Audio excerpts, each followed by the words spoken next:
tankers around Dangote refineries and across the Lekki Free Trade Zone. From the international scene, U.S. President Donald Trump says he wants Egypt and Jordan to take in Palestinians from Gaza, which he described as a demolition site. Details of these and more coming your way soon. Do stay with us.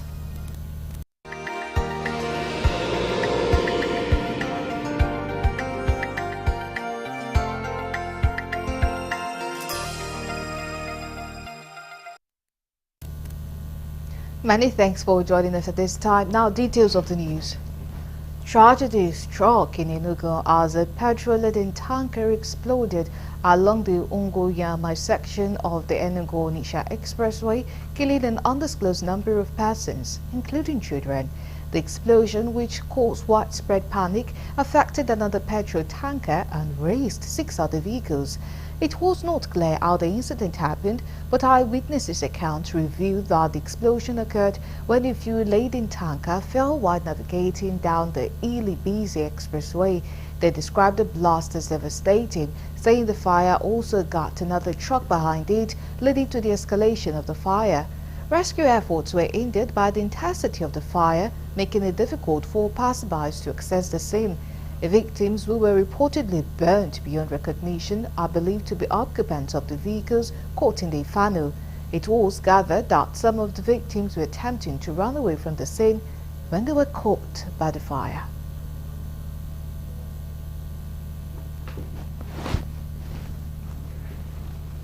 Enugu State Governor Peter Amba has expressed sadness over Saturday's petrol tanker explosion, which left scores dead and many injured.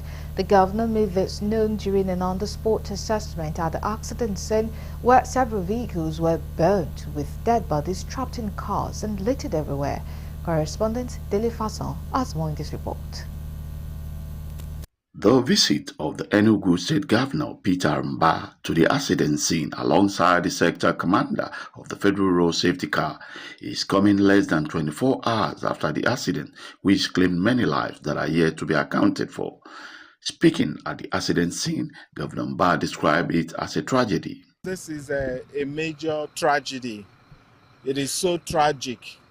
An accident involving a tanker that preliminary investigation is showing may have lost its brake, fell down, and the product, also we imagine the premium motor spirit, obviously spilled from the tank and ignited. So this is for us a major tragedy where we have some casualties and some people also taken to the hospital and currently receiving treatment. He charged a Federal Road Safety Car commander in the state to enforce rules guiding highly inflammable tankers in preventing a reoccurrence. Just been speaking to the head of the Road Safety Corps, making sure that they enforce strictly the rules that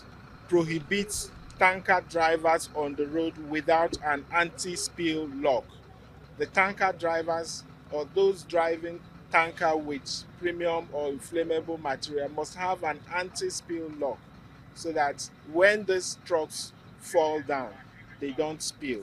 And so it's extremely important. And for us as government, we're also going to be looking at how we can deploy some traffic rules to ensure we don't have a reoccurrence of this. We've moved those that are receiving treatment to the hospital, and they are currently getting full medical. Cases of tanker explosion have been a recurrent decimal in the country, with the recent being in Delta and Niger State, where over 100 deaths were recorded respectively. From Enugu State, Dele Fasson reporting for Galactic TV News.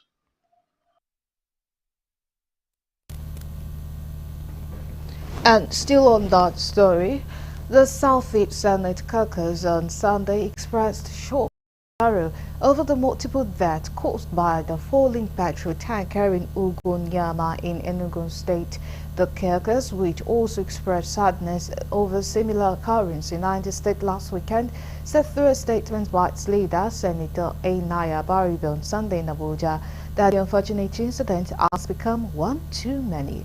He said it is disheartening that Nigerians were being literally roasted on the road as a result of avoidable accident and called the relevant authorities to deploy immediately to nip future occurrences in the bud. The carcass, he added, is pained that innocent people, particularly road users, are not frequently caught up in an accident that marks of total neglect of the nation's highway by traffic managers. However, he extended the carcass's condolences to the victims' families, the governor, government, and people of Enugu State. Now to other stories. The Lagos State Traffic Management Authority last month, in a decisive enforcement operation, dislodged all illegally parked tankers around the Dangote refineries and across the Lekki Free Trade Zone. This action, according to, followed repeated warnings issued by the Lagos State government against such infractions. The intervention, described as a proactive measure, was aimed at averting the grave disruptions to vehicular movement that such illegal parking could cause. This is to ensure unimpeded access for truck entering and exiting the area and to safeguard traffic flow along the Lekki-Aja corridor. The Special Advisor to the Governor on Transportation, Honorable Sholagiwa, who directed the operation, reaffirmed the government's unwavering resolve to maintain a traffic-free and orderly Lagos. He emphasized that the indiscriminate parking of tankers, particularly along the Lekki Free Trade Zone and the Lekki-Aja Expressway, would no longer be condoned. Honorable Giwa disclosed that last month removed 120 illegally parked vehicles, including private cars and commercial buses, from bridge stretching from Ebute Road to Ejalunbu on Lagos Island. He expressed disappointment that these vehicles, despite repeated warnings, continue to use bridges as unauthorized parking and garage spaces. You'll see lots of the news on Galaxy TV coming up next.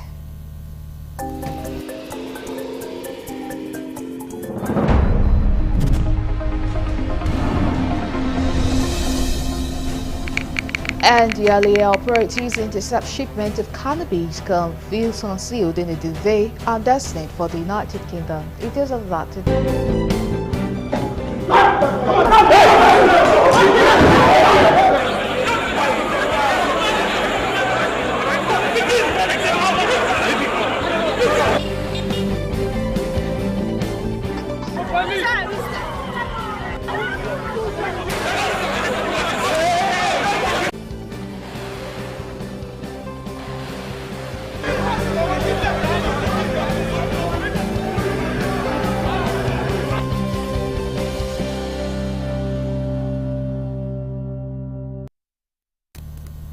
We are glad to have you back. Now, for more updates and the latest news, please visit our website www.galaxytvonline.com. Connect with us on our X handle at Galaxy TV. Subscribe to our YouTube channel, youtube.com/Galaxy TV News. You can follow and interact with us on our Facebook page, facebook.com/Galaxy TV. Remember to follow and tag us on our Instagram page at Galaxy TV. Our social media platforms are user-friendly and can always accommodate your live updates and comments, as you can easily scan our IG QR code. Now to the story teased earlier. The National Drug Law Enforcement Agency, NDLEA, says its operatives have intercepted the shipment of cannabis, also known as loud, concealed in a duvet and destined for the United Kingdom. NDLEA disclosed this in a statement on Sunday by its Director of Media and Advocacy, Femi Babafemi. He said the consignment was intercepted at the Murtala Mohammed International Airport in Ikeja, Lagos on Tuesday, saying two suspects, Adakwale Sunday and Austin Balogo, linked to the consignment, were immediately arrested following the discovery by NDLEA officers. Another raid in the Akala area of Mushin, Lagos on January 19 reportedly led to the seizure of 47 kg skunk, a strain of cannabis, 25.46 kilogram nitrate. Operatives nabbed the 26-year-old suspect Adepoju Taiwo, who was caught and arrested on January 23 in Ekiti State with 1.950 kg of Canadian loud, while Hawal Sani was nabbed in January 20 in the Moro local government area of Kwara State when 50,000 pills of tramadol, 225 milligram weighing 36.56 kg, were seized from him. Still on security, the Kano State Police Command has confirmed the arrest of 3 suspects in connection with the murder of a retired permanent secretary and former chairman of the Gombe State Board of Internal Revenue Service, Atiku Muhazo. The late permanent secretary was reportedly abducted and killed in Kano State, where he had been residing following his retirement from public service. Speaking to newsmen on Sunday, the command's public relations officer, SP Aruna Abdullahi, said 3 suspects have been apprehended in connection with the death of the Gombe retired permanent secretary and are now in their custody. On Saturday, the Gombe State Governor, Muhammadu Yahya, said he received with shock and sadness the news of Muhazo's death. In a separate incident, gunmen suspected to be kidnappers stormed Garu town in Kabul local government area of Kano State early Sunday, abducting a young lady named Zainab.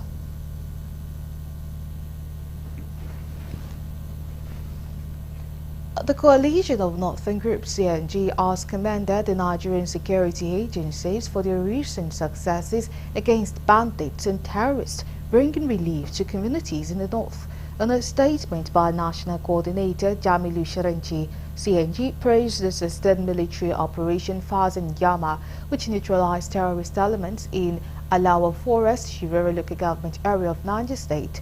Similarly, the group hailed the victory achieved in the northwest with the elimination of fighters loyal to Bello Turji and key commanders, and in the northwest where Boko Haram leader Abu Ilkima was neutralized in Borno State. CNG acknowledged the sacrifices of troops on the front line, applauding their bravery and professionalism in dismantling these threats, and therefore called for sustained momentum to eradicate banditry and terrorism completely, urging the military to target criminal hideouts and prevent resurgence. Coalition of northern groups also praised the leadership of service chiefs, sister agencies and Minister of Defense for providing resources to support the operations. CNG called on Nigerians for intensified prayers for divine intervention and pledged unwavering support for the military in ensuring a peaceful, secure and prosperous Nigeria. Now to other stories. Business owners in Ekiti State have said that the tax reform bill currently before the National Assembly will help drive revenue generation and improve the nation's revenue profile. Some business stakeholders in Ekiti expressed strong support for the tax reform bill, asserting that it is beneficial to the masses in the area of multiple tax issues in Nigeria. Speaking further, the stakeholders said the bill has the potential to ensure that revenues derived from taxes are channeled into critical sectors such as education, healthcare and rural development, thereby reducing poverty and inequality. And multiple taxations. I want to believe the new tax reform from the federal government will actually settle most of our grievances. So we'll be waiting for it. The federal government tax reform has stipulated, if eventually accepted, the multiple taxations. When we're talking about the consumption tax, and at the same time we're talking about the taxes we pay into the federal inland. But there is an ongoing consultation and a dialogue with the government on how we can tackle the issue of duplication of taxes will be done for this nation. Every Nigerian will enjoy, the dividend of this current democracy is in terms of economic reform and development, which is already doing. You may not see it now because all the policies it's putting in place may not directly affect us as of today, but I can assure you.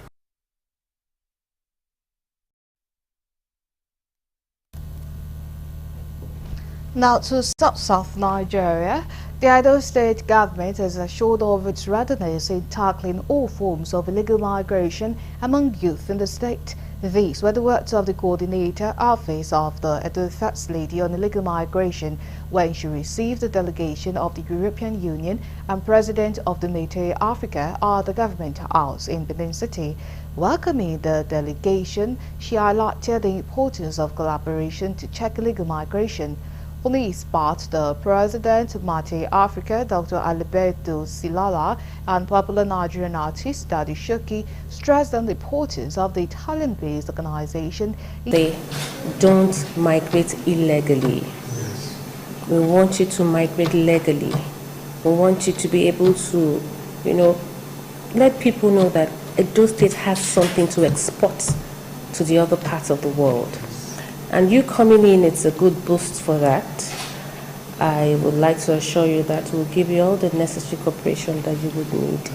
To just punctualize something about this Passport Mate. Mater Africa is an organization based in Italy. And the same Mater Africa we have in Nigeria, under your government. Now we will have this partnership, Mater Africa Italy with Mater Africa Nigeria. Passport Mate is a project that is made to change the life of young people. Passport Mate is a project that is recognized by the European Union. I've been going for a lot of conferences when it comes to Passport Mate. It's a program that is developed to educate and train young people from Africa.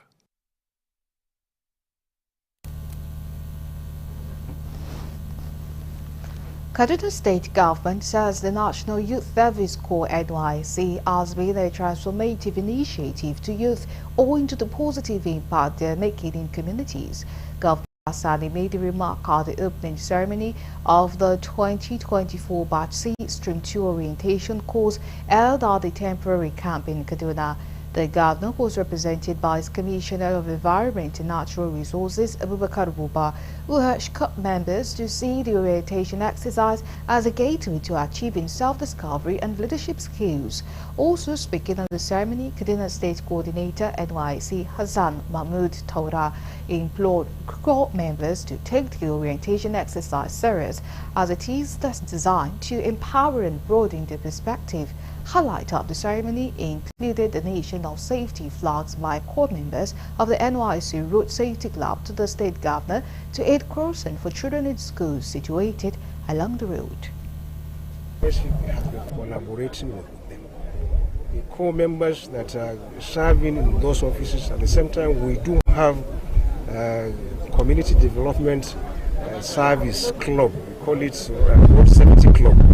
They do a lot of program and activities in the area of public enlightenment on traffic control, traffic matters. So the gesture for me is to go a long way in helping, particularly students and pupils. I was lucky to be chosen as proud Nigerians to serve their motherland in various communities that they are not indigent of. They should take advantage of this to unite the country, understand our culture, the diversity in Kaduna State, and they should enjoy the hospitality that the state has to offer for them. We are expecting at the end of the day for them to be able to contribute their quota towards the development of their various areas where they will go. And my dear prospective corps members, the NYSC orientation course is a pivotal program designed to foster unity, integration, and cultural appreciation among participants. Comprehensive training that is being provided on camp is designed to broaden your perspectives, empower you to navigate the wider world with confidence, and unlock your potentials. At the end of the orientation course, you will be well prepared to take on leadership roles and make meaningful impact in the development of our great country, Nigeria. Religious leaders have called on Nigerians to pray for their leaders so they can continue to make right decisions that will benefit the country and move the nation forward.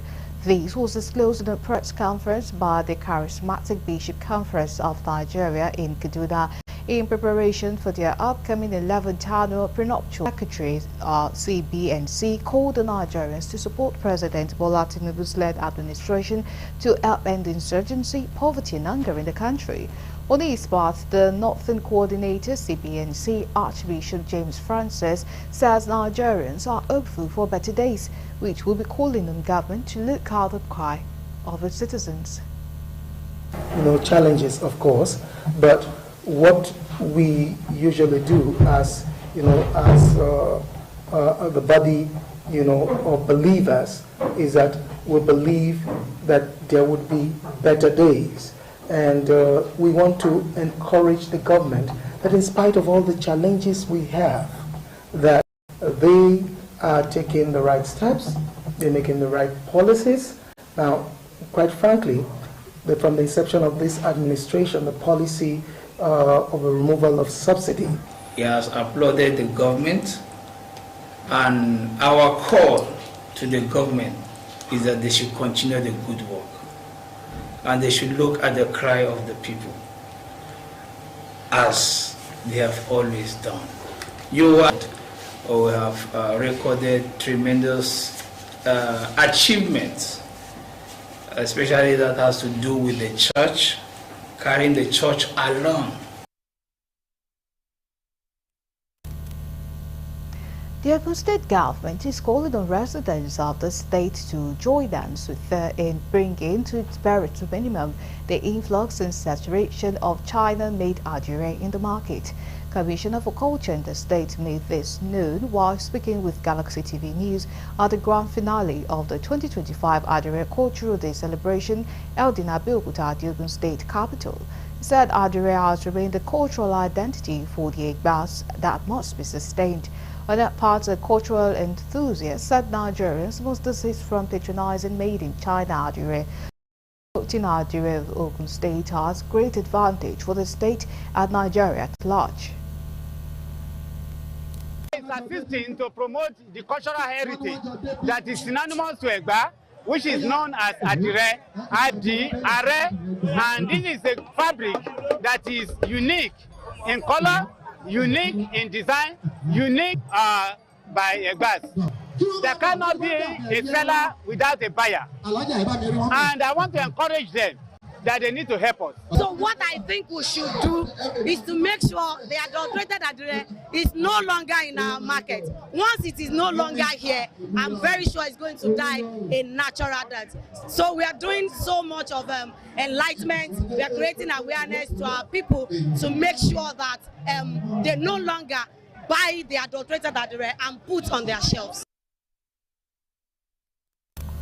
Also speaking, as filmmaker and producer Tunde Kelani lauded the promoters of the Adire Cultural Day for sustaining and promoting the rich cultural heritage of the Egba people.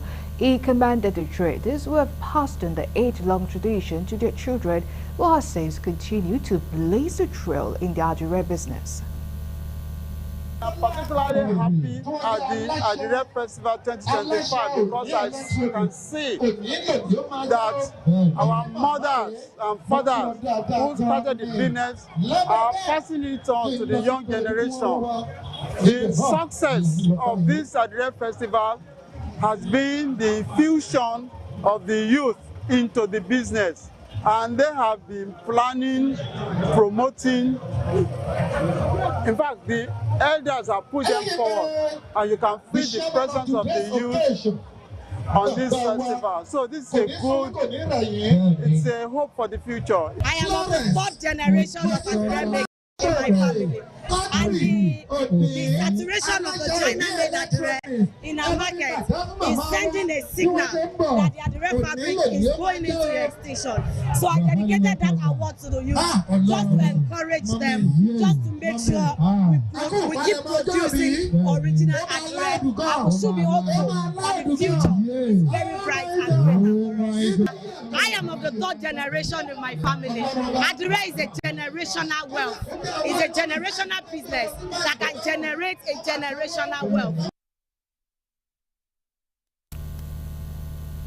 Now it's time to the reminder of news that made headlines during the week. Tracking the week is up next.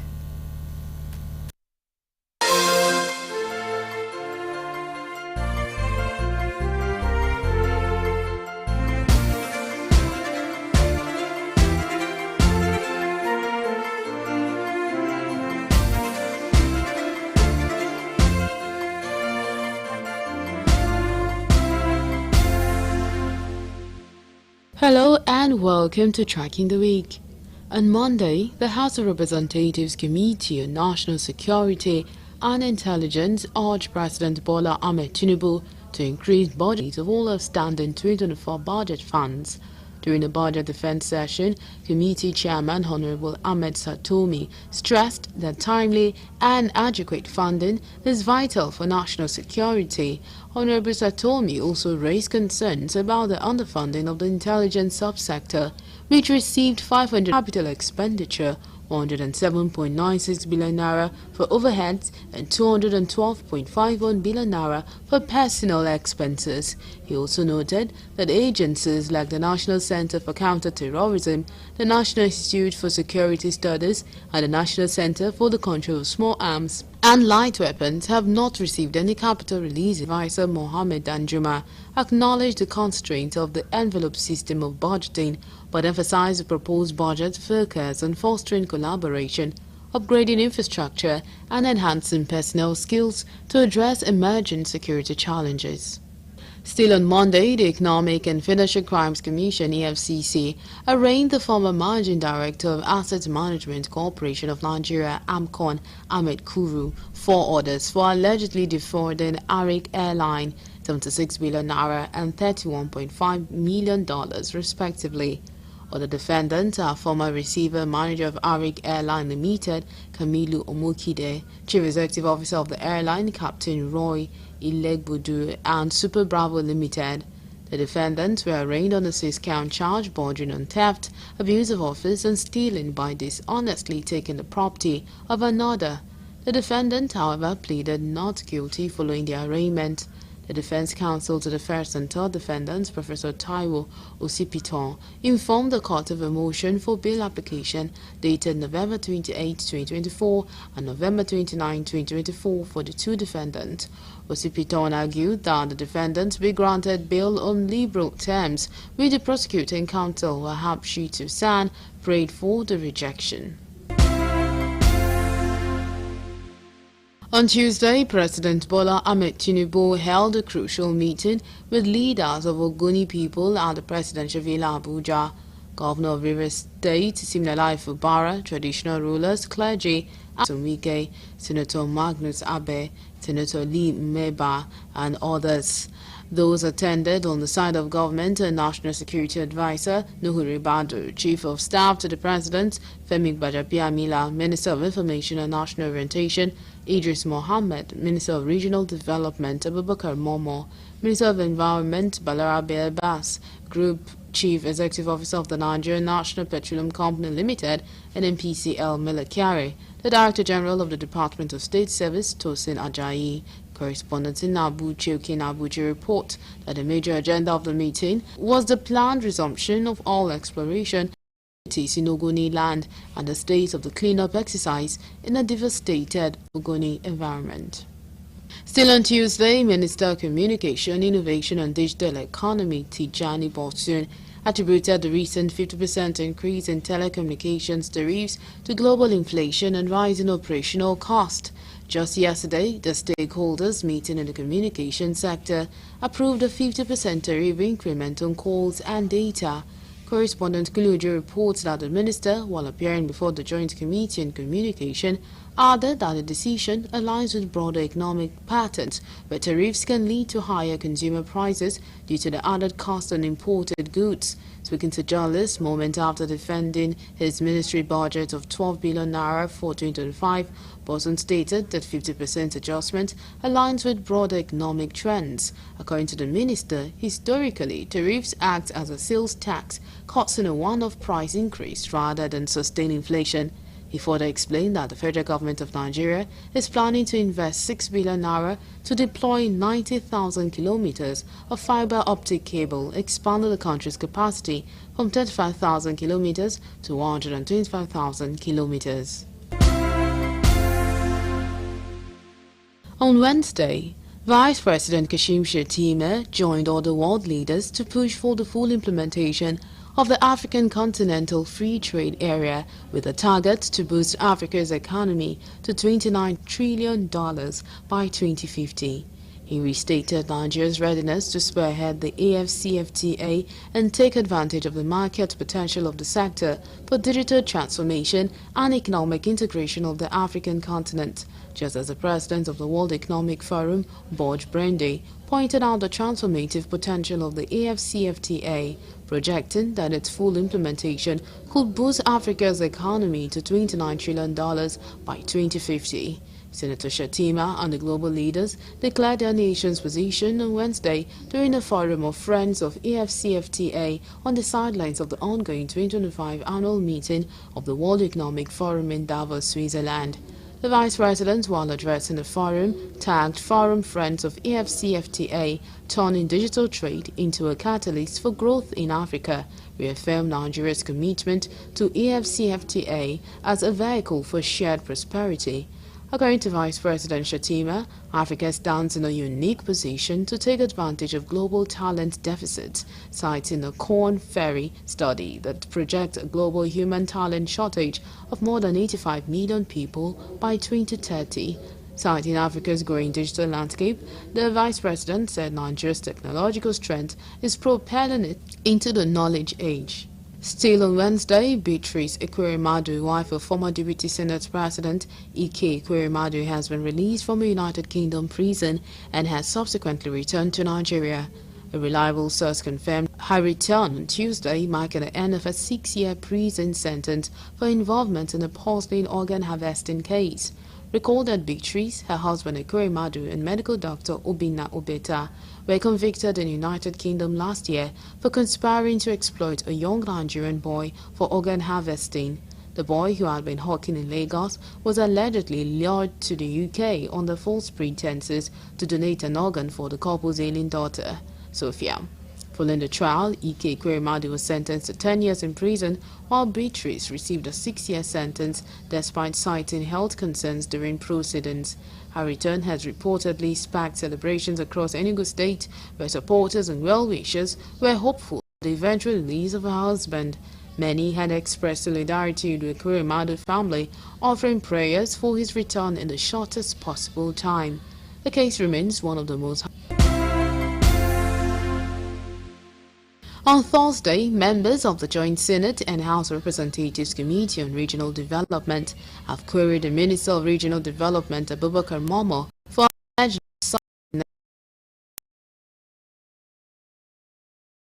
for the committee, alongside the Minister of State, Uba Megari, to defend the 2024 budget performance and the 2025 proposal. Noted that the ministry's budget favored Edo State over other states that were supposed to have benefited from its project. The ministry was also queried for non-adherence to federal character principle in situating projects of the defunct ministry following the Ministry of Niger Delta. Earlier, while presenting the 2024 budget performance, the minister had told the members that out of the 20 billion naira allocated to the ministry in 2024 for capital budget, 2 billion naira was provided for zonal intervention in the ministry's budget by the House leader, Professor Julius Ihunvere, who is from Edo State. The minister told the committee that the ministry's total budget proposal for 2025 was 28.9 billion naira, comprising 24 billion naira for capital project, 2.7 billion naira for personal cost, and 1.6 billion naira for recurrent. Still on Thursday, the Minister of Education, Dr. Tunji Alausa, inaugurated a committee with the task of eliminating examination leakages in the country's educational sector. Alausa, at the inauguration in Abuja on Thursday, charged the committee members to also identify the problem of examination identity theft and propose solutions on how it can be tackled. According to him, the Committee on the Improvement of Examinations Equality is an initiative aimed to address key challenges and promote standardized examination practices to ensure fairness and quality in the education sector. Correspondent Kulujo reports that Alausa maintained that eliminating examination leakages is just one of the problems facing the education sector in Nigeria. He mentioned that tackling examination leakages required an holistic approach, as students were not the only culprit in examination malpractices. The minister said their parents also contributed to exam malpractices by encouraging their awards achievement. The chairman of the committee, Professor Ishakuluide, Registrar, Joint Admissions and Matriculation Board, JAM, thanked the federal government and the trust it reposed in them for the national assignment. Friday, President Bola Tinubu in Abuja welcomed the intervention of the Finnish government with the arrest and detention of Simon Ekpa, saying the government will not tolerate actions and statements that could lead to divisiveness among citizens. President Tinubu spoke when he received the letters of credence from the Finnish ambassador to Nigeria, Ms. Sana Celine, at the State House. He commended the Finnish authorities for the timely intervention that safeguarded the nation's integrity and mitigated an action that threatened peaceful coexistence. President Tinubu also received letters of credence from the Ambassador of the European Union, Gautam Mignot, and the Ambassador of the People's Republic of Algeria, Hossein Meziod. The President noted that the Ambassador's priorities, including ICT, agriculture and education, will directly impact the country's development. The ambassador of Finland extolled the president for his courage in initiating reforms that will benefit the economy and ensure prosperity in the future. In a meeting with the ambassador of the European Union, President Tinubu noted that the EU remains one of the highest trading partners of Nigeria, urging the envoy to work towards elevating the volume of transactions and strengthening the ties. He said Nigeria needs support and said the Nigerian economy could support investment with its vibrant youthful population. Still on Friday, the House of Representatives postponed its plenary resumption from January 28 to February 4, 2025. This was announced in a statement issued by the House spokesman Honorable Akintunde Rotimi, who noted that the postponement was communicated to members through an internal memorandum from the Clerk of the House, Dr. Yahaya Danzaria, on the directive of the House leadership. According to the statement, the decision was made to give committees additional time to finalize ongoing budget engagement and differences with ministries, departments and agencies. This step aims to ensure a thorough and comprehensive legislative process. The House reaffirmed commitment to delivering on its stakeholders for their understanding. And that's all we have on Tracking the Week.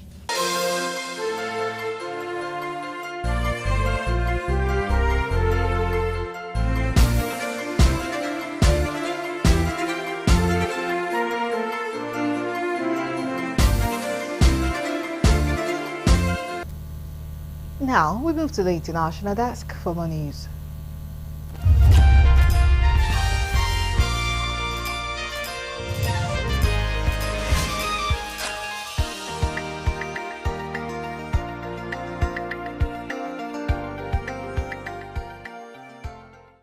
Hello and welcome to Foreign News. U.S. President Donald Trump says he wants Egypt and Jordan to take in Palestinians from Gaza, which he described as a demolition site. In a phone call this weekend, Trump said he had told Jordan's King Abdullah, "I would love you to take on more because I'm looking at the whole Gaza Strip right now and it's a mess. It's a real mess." He said he planned to make a similar request to Egypt's president on Sunday. The move could be temporary or could be long-term, he said. Has vowed to oppose any such action, and the comment will likely outrage Palestinians in Gaza, for whom it is their home. Most of Gaza's 2 million residents have been displaced in the 15 months of war with Israel, which has flattened much of Gaza's infrastructure. The United Nations has previously estimated that 60% of structures across Gaza have been damaged or destroyed, and it could take decades to rebuild. Trump made his comment while speaking to reporters on board the Air Force One. Trump did not give further details of the proposal, and the subject was not referenced in a White House official readout of the call. Asked about Trump's comment, Abu Yahya Rashid, a man displaced in a southern nation of Palestinian state with Gaza as a key part. Israeli Prime Minister Benjamin Netanyahu rejected this. The U.S. has previously said it opposes any forcible displacement of Palestinians from Gaza or the occupied West Bank, with then Secretary of State Antony Blinken saying last year they must not be pressured to leave Gaza. Israeli soldiers have killed at least 14 people and wounded more than 80 in southern Lebanon, the Lebanese Health Ministry says, as the Israeli military remained in part of the country after the deadline for the withdrawal and the removal of Hezbollah fighters from the area expired. On Sunday morning, thousands of residents returned to towns and villages along the border, despite warnings by the level said the 60-day ceasefire agreement with Hezbollah had not been fully implemented, and it remained unclear how many of its soldiers remained in Lebanon or how long they would stay. According to the Lebanese Health Ministry, Israeli forces attacked people as they tried to enter locations that were still under occupation. The Lebanese army said one of its soldiers had been killed and another wounded by Israeli fire. The Israeli military said it had fired warning shots in multiple areas of southern Lebanon without specifying if people had been hit, and apprehended several people it claimed posed an imminent threat. The ceasefire deal, which was brokered by the U.S. and France and put an end to 14 months of conflict, stipulated the withdrawal of Israeli troops from southern Lebanon and the removal of Hezbollah fighters and weapons from the area. At the same time, thousands of Lebanese soldiers are set to be deployed to the area where for decades Hezbollah has been the dominant force. South Korea's impeached president Yoon Suk-yeol has been charged with insurrection after he attempted to declare martial law in December. His ill-fated attempt to impose military rule plunged the country into an unprecedented political crisis, and he becomes the first sitting president in South Korean history to be charged with a crime. The indictment comes after a court in Seoul rejected a request to extend Yoon's detention on Saturday, which meant prosecutors had to make a decision on whether to charge or release him before Monday. The punishment of the ringleader of insurrection now begins finally. Han Min-so, a spokesman from the main court, has begun deliberations on whether to formally dismiss Yoon as president or reinstate him.